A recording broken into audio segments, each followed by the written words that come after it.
Wrestling Connection Podcast Network. I'm JT here, and I am delivering to you a WrestleMania based tier maker list.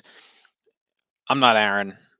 Aaron's magical, especially with the solo stuff. I'm gonna try my best. I'm just not him, but this stuff intrigues me, and I think it's cool what he's doing, and I wanted to do one. I got his blessing to go ahead and do it. So tonight, I am going to be ranking all of Shawn Michaels' WrestleMania matches. I thought it would be an interesting to do. Obviously, he's got a lot of them that we're going to get into. He's got some classics. He's got some almost classics. I don't think he's got anything bad. We'll talk about it. So this might be a very top-heavy tier maker list. And I guess as we talk about it, we'll see if it's like, do we even have anything in this D range? Like, or are we going to force stuff down just because we're ranking them? I'm going to be honest to the list, honestly. So I think if he has all great, you know, SA or B stuff, like it's just going to be there. If there's nothing down below, there's nothing down below. Now, my buddy Marcus from Dirty War would have them all as D, but whatever. Although sneaky enough, he's been outgrading me on show matches on War. So, all right, let's dive in. I'm just going to go in order of what's here. So the first one we have is the career-threatening match from WrestleMania 24. Now, I am a little bit lower than most people on this. So we just did this on the Place to Be podcast not long ago, and I really like it. The story's obviously great. I think what does hurt it a little bit is it's obvious. Like Flair's not winning. They built the whole Hall of Fame around him. He's clearly retiring. So, I mean, whatever. Like it doesn't hurt it that much where it's like, oh, it's so obvious. But it's still a great match, especially when you consider Flair, the physical shape he was in at that point. Shawn busting his ribs like 3 minutes in does not help things either. That definitely hurts it. But you got Flair with the robe. He leaves the boots in the ring. I love you. I'm sorry. All the dramatic stuff that goes with that. And I mean, the follow up is cool too, right? So it leads to all the Shawn and Batista and Jericho stuff, which is awesome and dominates most of '08. So it really leads to something great as well. I think we did this on PTB. I was like around a 4. I know some people that have this as like a 5-star match. I'm just not there. So I'm gonna go ahead and give this. I'm gonna give it an A for now, but I'm holding the right to maybe put it to a B. We'll see. All right, we're gonna keep amping it up here. We got WrestleMania 25 versus The Undertaker. This is another one we just did on Place TV Podcast, and there's actually a video version of that on this YouTube channel where myself, Scott Criscuolo, and Chad Campbell really went in deep on WrestleMania 25. And to me, this match completely still holds up as a 5-star match. I think Chad had it a little bit lower than that. My buddy Marty Sleaze went on and on about how they tried to do a certain style and they didn't max out that style, but whatever. It's a 5-star match for WWE. I think I had it within my top 5 when we did our greatest WWE match pay-per-view match ever list. Um, it's I think what makes it more impressive is you just don't expect it out of those guys at that point in their careers. Like I know Taker had his renaissance, but to go out there and have those two guys put on that level of a match at that point in their careers was just completely unexpected. I mean, Shawn's entering the last 12 months of his run, and they just go out and completely ball out. You get the memorable dive to the floor by Taker, which was an awesome moment, even though he almost dies. And then all the near falls at the end, the teases with the super kicks and the tombstones, and then the finisher with the jumping tombstone. There's also a Shawn coming down with the angelic music with the white on and all that, which is awesome. We talked about it on that show. I think it's like real, and I think Aaron actually talked about it when we did the WrestleMania main events. I think it's a real retrospective look back to say that should have been the main event. I just don't think anyone in their right mind thought it was going to be that level of a classic. I think if you look at Taker's Mania matches to that point, and even where Shawn was at, like I think I would have gone in thinking, oh, maybe they'll touch 4. We know they had great chemistry from 1997, but no one expected an all-time classic. And Triple H and Orton had all the heat. Like that feud was great, and I think what kills them is just the stipulation. So I don't fault them. That's one time of all the Triple H main events that I don't fault them for closing with it. All that said, this is very easily an S tier match.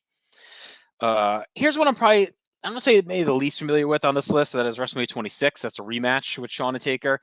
The build is a little bit more crystallized, right? There's more of a story here where Shawn is desperate to get that match with Undertaker. He'll do anything he can to get a rematch with him to prove he's Mr. WrestleMania and get back at him. So he costs him the world title at Elimination Chamber, puts his career on the line against a streak to prove that he's the man to end the streak.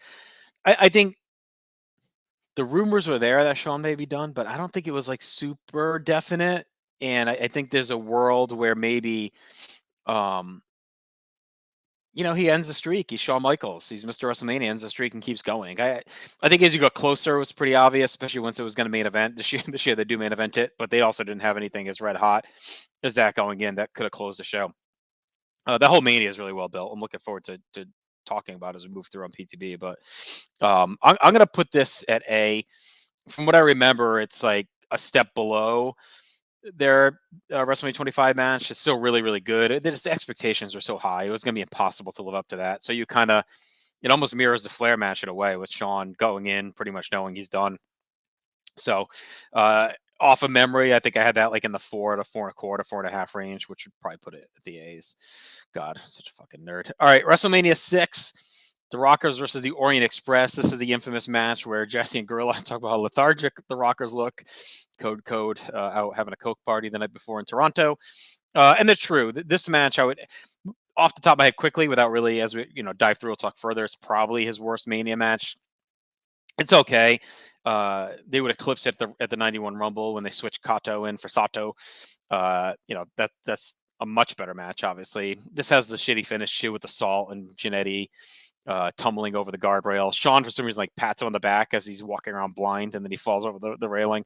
Not a great match. Probably like in the 2.5, 2 3/4 range. So I'm gonna go ahead and put that in the F. No, I'm not giving anything. Fuck it. All right, that's a D. We'll give it. Someone's gonna be a D. What's not a D is our next one, because I love this match, and that is the Rockers taking on Haku and Barbarian, the opener to WrestleMania 7. For a long time, it was probably the second best opener in WrestleMania history after Brett and Owen, and it held that moniker for a while. Like, this match still hits, especially if you're a big fan of the big versus little style, because Barbarian and Haku is such good big men at throwing around little guys, and the Rockers are such good bumpers and stick and move type wrestlers. So I love this match. I think it really gets WrestleMania 7 off to a hot vibe. The finish is really cool with the double high cross bodies. We don't get enough Haku Barbarian teamwork in the WWF. They kind of stumbled into it right at the end of their run. And then, of course, they go on to have the great stuff as Faces of Fear in WCW. So they get back to it. But I like this match a lot. I'm going to go B level. It's not at the top stuff, but it's really solid. It's like the 3.5 type range. All right, let's talk about WrestleMania 8. Shawn Michaels taking on El Matador Tito Santana. It's Shawn's first solo WrestleMania match. First match, pay-per-view solo match as a heel after the turn at the beginning of the year. Tito's the perfect guy to put in with him like that, because, Tito's always forever over. He's going to do a good job in the ring, putting Shawn over, but he's also not going to outshine or pop or overshadow, right? He's just going to go out and do a workman's job, but he's enough of a name value to give Shawn a run for his money. Tito, at this point, this was his 8th consecutive WrestleMania, so he had a lot of shine, but I don't think he had one. I think he was only got the one win at the first one. I don't know if he wins again after that. So it was a pretty obvious, but it was a good choice for an opener. Like, this is a classic old school Mania style. We got a heel on the come up, and we're gonna have him just beat up a name guy to pick up a win. Heel or face, they do it all the time in the early Manias. It's like a dude they want to showcase. It's not a long match. We a little bit, Sherry helps Shawn win, which on the face you may say, well, he needed Sherry's win to beat Tito, but that was part of the package. Like, Sherry helps Shawn become Shawn, right? The whole story is that she's making him a man, right? It's like Jan and the intern. I forget his name now. On The Office. So, right, she's trying to teach him how to be a man, and so her getting involved and helping him win is her helping elevate him up the card. So, uh, fine match. I'll go F tier for this list. And the cool thing with the Shawn Michaels list, even an F tier match is still better than most. Like, you look at some of these other lists, like Aaron's doing, an F or a D is like bad, right? For Shawn, the D is like a 2.5. Like, it's still pretty good, but the way this is going to go, this is all we got to work with. Shawn Michaels versus Diesel, WrestleMania 11.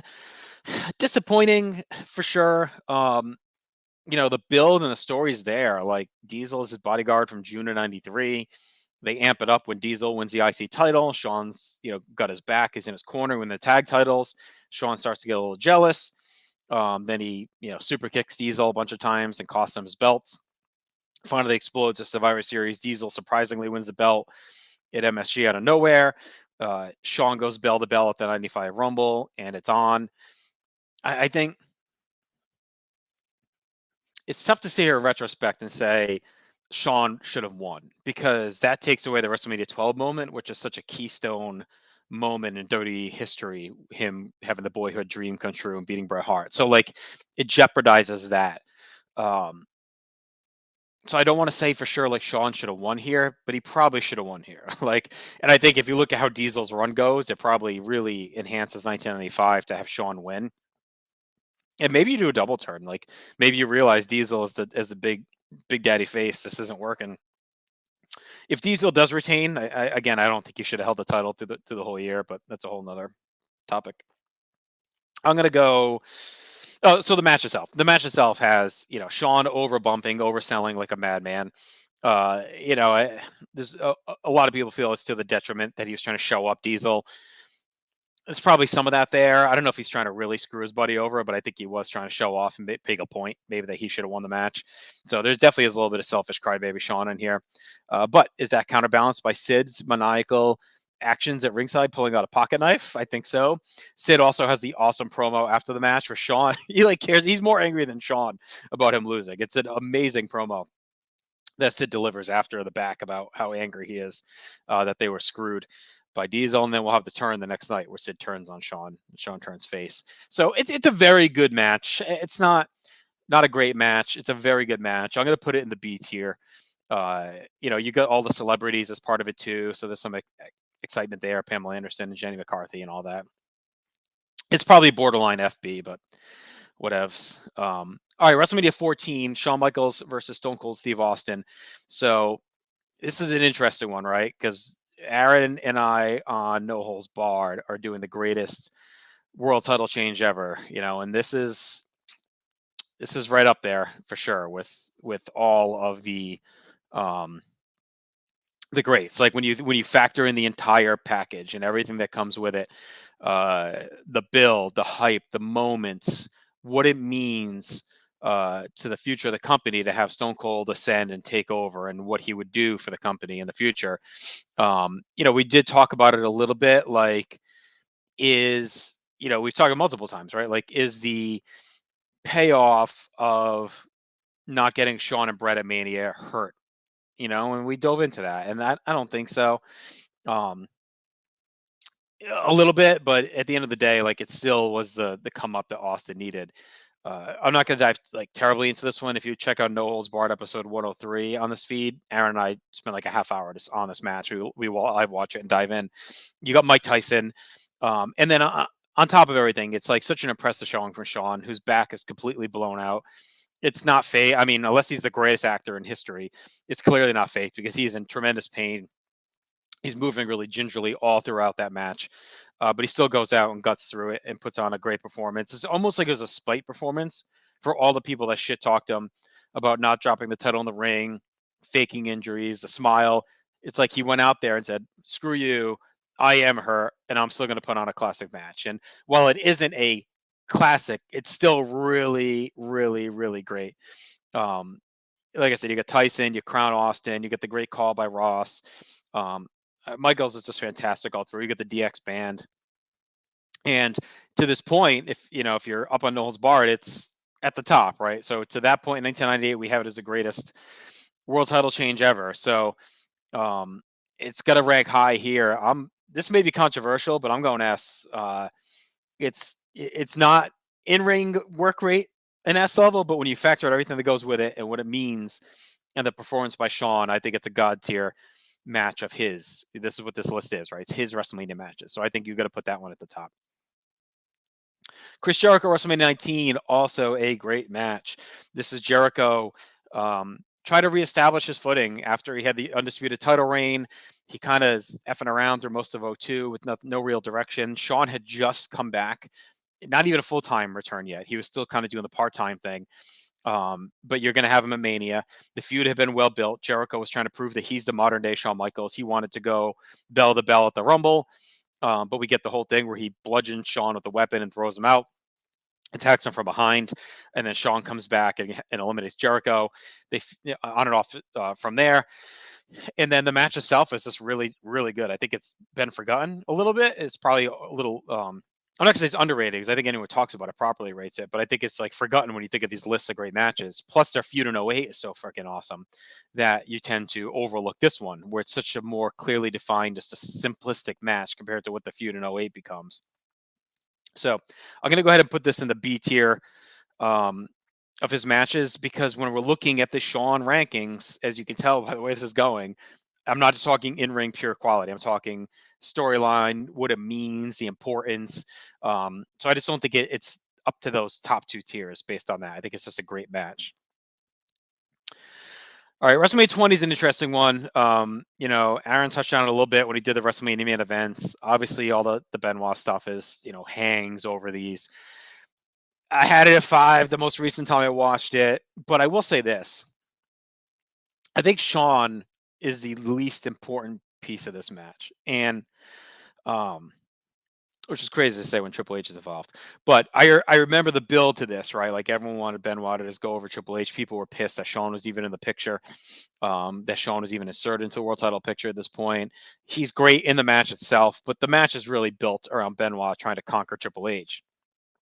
And I think folks saw at the time Shawn is in there to either win the title to give a face. They wanted it on Shawn, so they're gonna have a face win, and that'll help not anger the fans with Benoit, or take the loss, so Triple H doesn't have the job.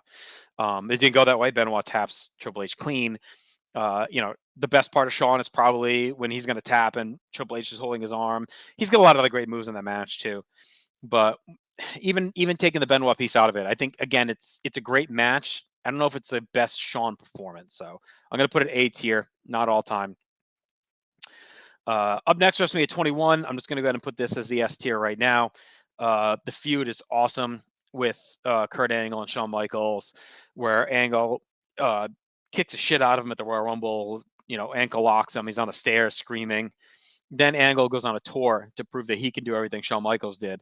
Right. So he wrestles Mari Jannetty. He's got Sherry comes out and sings Sexy Kurt, which is awesome. Then he ankle locks her. And it was really built as like, I don't want to say one of the first, but it may be one of the first WrestleMania matches that was purely sold on great, all-time great versus all-time great, and they're just going to wrestle. And I think your mileage on this one's going to vary on how much of an Angle and Shawn Michaels fan you are, because there are people that hate both of them in ring. They hate the go-go style, they hate the Shawn style. I love them both. Kurt's one of my all-time favorites. I'm a Shawn guy, so whatever, it works for me. The worst part of the match is two worst parts of the match that prevent it. That may keep it if you're going to take it down from a 5. The replay, it's not even their fault. The replay on the ankle slam into the post, that looked awesome in real time. And then they do the replay, and you can see like Shawn doesn't really hit it with his back. And then the ankle lock at the end is hooked on for a while, and Shawn hangs on. But it's Mr. WrestleMania at WrestleMania. Like Shawn's going to leave every ounce of everything he has on the table to not tap out. So that didn't bother me as much. And Angle winning was awesome. Like Shawn tapping out at WrestleMania is a big moment, and a huge win for Angle. And they'd go on to have 2, great matches after this. So I think it's an all-time Michaels match. All right, Shawn Michaels versus Mr. McMahon, WrestleMania 22. I know Aaron loves this match. It's like one of his favorite Vince matches ever. It's one of his favorite Shawn matches ever. It's great. It's very cathartic to see Shawn just destroy Vince. The feud began an interesting way, right? Where Vince brings out his partner in crime from Montreal, and Shawn's basically like, don't include me on this. It was your idea, and yeah, I take responsibility, but I'm over it. I've apologized. Him and Brett make up. So Vince now has it out for Shawn. So he spends months just trying to get revenge on him, right? He brings out the Spirit Squad. He's got Shane, the caning Shawn. They screw him out of the Rumble. Um, I think what hurts us a little bit is it doesn't end here. I mean, Shawn just wrecks him. It's got a great finish where he puts the garbage can on his head and hits the big elbow. JR's losing it. But then it goes on for another like 6 months. Like we have the God match. Then we have the other match with God. So we had the Triple H and the God one. And then you have all the Spirit Squad stuff. You got the Big Show stuff where Vince is facing his bloody ass at the cell. It's like this. It goes on to like September. So how can this be an effective like catharsis destruction of Mr. McMahon by Shawn Michaels, and then they feud for another 7 months? It's like it felt like this should have been it. If this is gonna be it, this should be it. If he's gonna murder him, and then we're done. So that hurts a little bit for me. I think it's a little gratuitous too. I mean, it's really just Shawn just wrecking him, which honestly is what Brett and Vince should have been probably. And but the way they do that later is that it's almost over the top. So I feel like this was like walking the line, and Vince was still an evil enough prick that people didn't care. When they tried again 4 years later, it almost turns Vince's face because it's so gratuitous. But I think it's great. Um, I'm gonna put an A because of the moment. It's a borderline AB for me. It's not a great, not an all timer. All right, let's see what do we got here. Let's go WrestleMania 5. WrestleMania 5. I love this match. Not a surprise. Not a surprise. It's got the Twin Towers. It's got the Rockers. Hang on, we got to do it.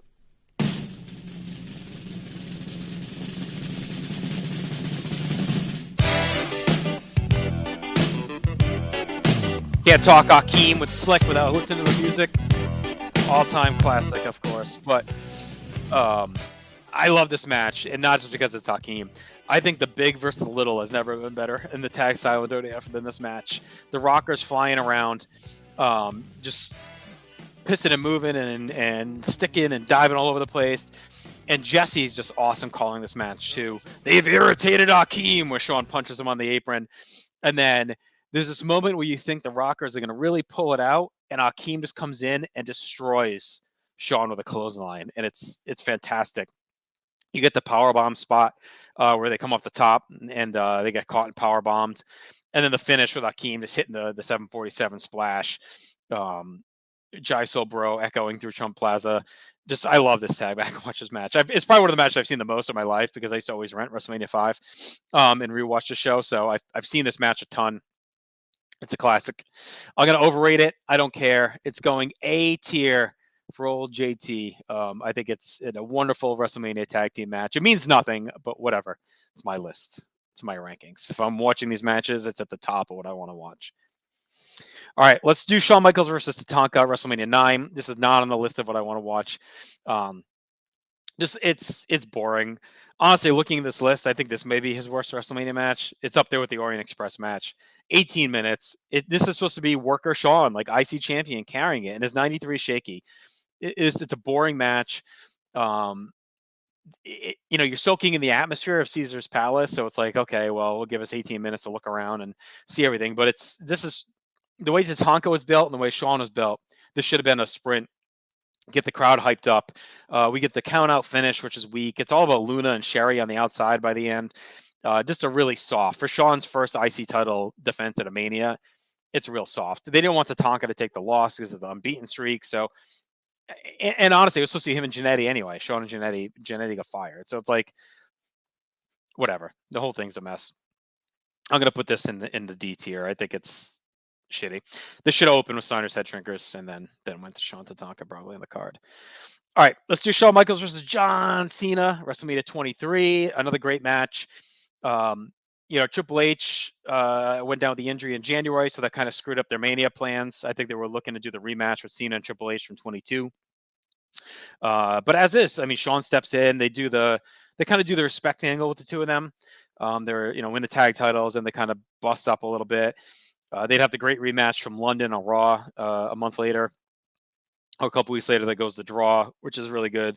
I think it's just a quality Mania main event. You don't get many where it's just like the champ is dominant and he just beats another great wrestler and they have a match. Like most WrestleMania main events are like crowning a new star, an epic legendary showdown of two all-timers, battle of the titans. Like this just wasn't that. There's not many that are like this where it's just like I guess the year before was like it too with Cena and Triple H, but it's this little stretch where it's just like John Cena's our guy and we're going to give him the ace to face at Mania and that's it. Like we don't even need much of a story. It's just a great match. So because there's a lack of a story, and because it's a very, very, very good to borderline great, but not a classic, I'm gonna go B. I think it's equal kind of Shawn and Jericho at 19, probably a little better, but it doesn't mean much in the scheme of things. Like if you're stack ranking these by importance only, I think it's pretty far down the list, honestly. All right, then there were two. I think these are arguably the most two important of Shawn's career at WrestleMania when you look at it, and I think everything we've talked about, even the S level stuff, If this is, again, pure importance, I think these two are at the top along with WrestleMania 14, and that's it. So let's start with WrestleMania 12, the Iron Man against Bret Hart. I've said a lot. Chad and I covered this on Wrestling Warzone that drops every other Monday on this network. It was a while ago. You'd have to dig in the archives to get back to WrestleMania 12. I think this match has been so far, so many people think it's so overrated. It's come back and been a little underrated. But I think the biggest issue with this match is I don't want to really watch it again, right? So, like, how can a match be great if you don't want to watch it again? Well, it's because it's a freaking hour. So, it's a lot of commitment for a match that is an interesting story within the construct that they set up, but it's not like super exciting. It's not going to rock your socks. It's just a very map-based match for a while. They amp it up a little bit. There's some memorable spots. And then the last 15 kind of really kicks in gear. I've said it a million times. The biggest mistake to me was that they went the draw. I think they should have had a couple of falls in here, or just don't do Iron Man. Just have them go a long time. Have, like, if this is just an hour-long match with no Iron Man stipulation, I think it's presented and perceived a lot differently. And I've talked a bunch about that, so again, I'm not going to keep hammering it home. The moment's all time. He comes down on the zip line. The boyhood dream has come true. And again, like, stacking this in the Shawn Michaels WrestleMania matches where I'm factoring in storyline, I'm factoring in moment, I'm factoring in importance, follow-up. I'm gonna go A tier for this. I know it seems crazy, but when you look at this, like, I do think it's better than what's below it. Maybe it's close to the WrestleMania 19 match and the Cena match, but I just think it's more important than either of those. I think I had it at 4.25 when we did WrestleMania 12. So I mean, that's still pretty high. I think it's at the bottom of the A's. It's probably above WrestleMania 5, but it's probably below the rest at least. So I think it's a fair thing. I mean, looking at this, you could maybe say, like, move a couple of these B's down to F and move that to a B. I think maybe B, like the B level, may be a little high. Whatever. It's on that borderline. Like, you could move, like, I don't want to move that. Fuck it. It's fine. All right. Last one. Shawn Michaels, Razor Ramon, WrestleMania 10. Breakout match. First ever ladder match on pay-per-view. It's an all-time classic. Set the standard for a ladder match. They don't use the ladder as a spot monkey machine. It's used as a weapon. It's violent. Diesel gets thrown out. You get the two belts. It's an MSG. It's just an iconic match. I have it at 5 stars. I think it completely holds up every time I watch it. I prefer it to the SummerSlam 95 match. I know that's a contention point for many fans.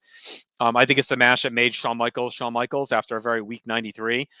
You look at him in 93, and outside of a couple of matches, if he leaves and goes to WCW, which was the rumor at the time, it's kind of like, all right, well, maybe it's a guy that we overrated, right? But he has this match, and it's like, oh, okay. And then he doesn't wrestle for 5 months. He takes time off, and he builds his character through the Heartbreak Hotel and through managing Diesel before breaking back out after SummerSlam. So it's an all-timer. To me, it goes in the S tier. When you factor in importance to his career, importance to the company with the ladder match, importance to Razor Ramon, what it did for his career, it's an all-timer. So I feel good about this list. I think the 4 I have in the S level are his 4 most important, biggest matches. You have a top 5 all-timer. You have the launch of the Attitude Era. You have maybe the Angle match could come down to A when you're talking pure importance, but I think that's like the first ever GOAT versus GOAT level match at Mania. And it's just such a great match of, like, at the time, to me, and I think to many, it was like a dream match. And the ladder match is super important too. And then the next level is kind of his best stuff that isn't his most important stuff, right? I know WrestleMania 5 is too high, but whatever. And then you kind of get that next tier down. To me, is like all really good stuff. It just kind of levels down. It's not super important historically. Him and Tito's fine. It launches them. And then the 2 worst matches at the bottom there that really don't hold up at all. So it's a lot of fun. Hopefully you all enjoyed this. Check out everything we have to offer at the North-South Connection Podcast Network. We're delivering all kinds of content here during WrestleMania season and beyond. Subscribe to us on YouTube. Follow us at northsouthconnection.com on the website, Twitter, TikTok, Instagram, Facebook. Just search North-South Connection. We have it all. So more to come from us here. We're dropping all kinds of stuff. Leave your comments. Leave your tiers. Let me know how I screwed up or what you agree with, which should be all of it. Well, I met this lady and told her quite a story. Said I love her forevermore. but the trouble is I tell the same